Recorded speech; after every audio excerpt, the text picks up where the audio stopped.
ములుగు జిల్లాలో టోర్నడో బీభత్సం సృష్టించింది. తీవ్రమైన గాలులకు సుమారు 50,000 భారీ వృక్షాలు నేలకొరగడం ఆశ్చర్యపరుస్తోంది. ఈ విషయాన్ని అటవీశాఖ అధికారులు ఆలస్యంగా గుర్తించారు. గతంలో ఎన్నడూ లేని విధంగా సంభవించిన ఈ ప్రకృతి విపత్తుతో అటవీ ప్రాంతానికి భారీ నష్టం వాటిల్లింది.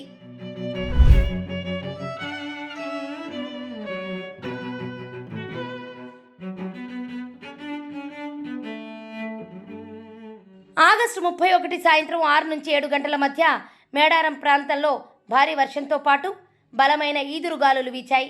దీంతో ఏటూరు నాగారం మండలం కొండాయి నుంచి మేడారం మీదుగా తాడ్వాయి మండలం గోనెపల్లి వరకు తీవ్ర నష్టం జరిగింది. సుమారు 15 కిలోమీటర్ల వ్యవధిలో దాదాపు 150 హెక్టార్ల విస్తీర్ణంలో సుమారు 50,000 చెట్లు నేలకూలాయి. అధికారులందరూ వర్షాలు, వరద ప్రభావంపై దృష్టి సారించడంతో దీన్ని అప్పుడు ఎవరూ పట్టించుకోలేదు. మంగళవారం విషయం తెలుసుకున్న అటవీశాఖ సిసిఎఫ్ ప్రభాకర్, డిఎఫ్ఓ రాహుల్ కిషన్ జాదవ్, ఇతర అధికారులు అడవిలో సర్వే చేపట్టారు. ఆ మార్గంలో రోడ్లపై పడిన చెట్లను యంత్రాలతో తొలగిస్తున్నారు. భారీ వృక్షాలు కూడా నేల కొరగడం ఆశ్చర్యంగా ఉందని అటవీశాఖ అధికారులు పేర్కొన్నారు.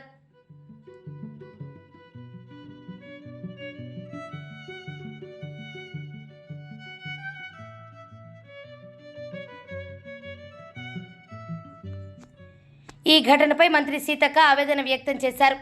ఈ సుడిగాలి జనజీవనంలోకి వస్తే ఊహించని నష్టం వాటిల్లేదని ఆందోళన వ్యక్తం చేశారు. దీనిపై కేంద్ర ప్రభుత్వం వెంటనే స్పందించి సాయం అందించాలని కోరారు.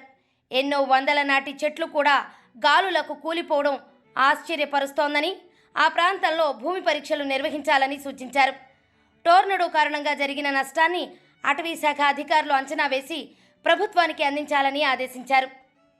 నిన్నటి నుంచి వస్తున్నటువంటి డ్రోన్ కెమెరాస్ ద్వారా వచ్చే విజువల్ చూస్తే నాట్ ఓన్లీ ఒక మేడారం రోడ్డు లేదా ఈ హైవే మీద, కానీ మొత్తం జంగల్లో మొత్తం ఈ సుడిగాలితోటి ఎట్లా నష్టం జరిగిందనేది బయటకు వస్తూ ఉంది.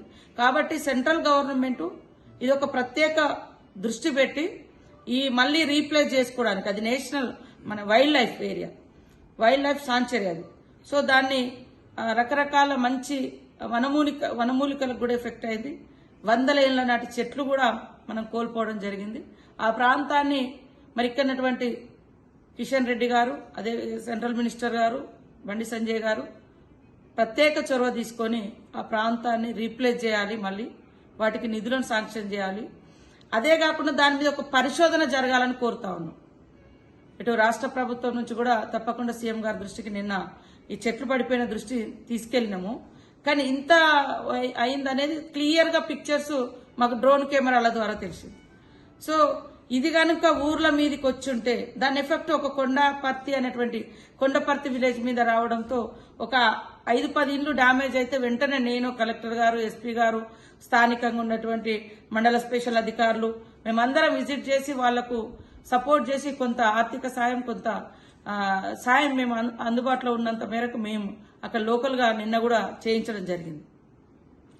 ఇట్లాంటి నష్టం ఈ సుడిగాలి నిజంగా మేడారం మీద కనుక వచ్చుంటే ఇవాళ ఆ ఊరు అసలు ఆనవాళ్ళు కూడా ఉండేది కాదనేది ఇప్పుడు మాకు భయం ఇస్తుంది. సో ఇలాంటి సుడిగాలులు ఏ ఏ ప్రాంతాల్లో వచ్చే అవకాశాలు ఉన్నాయో ముందస్తు కూడా పరిశోధన చేయాల్సిన అవసరం ఉంది.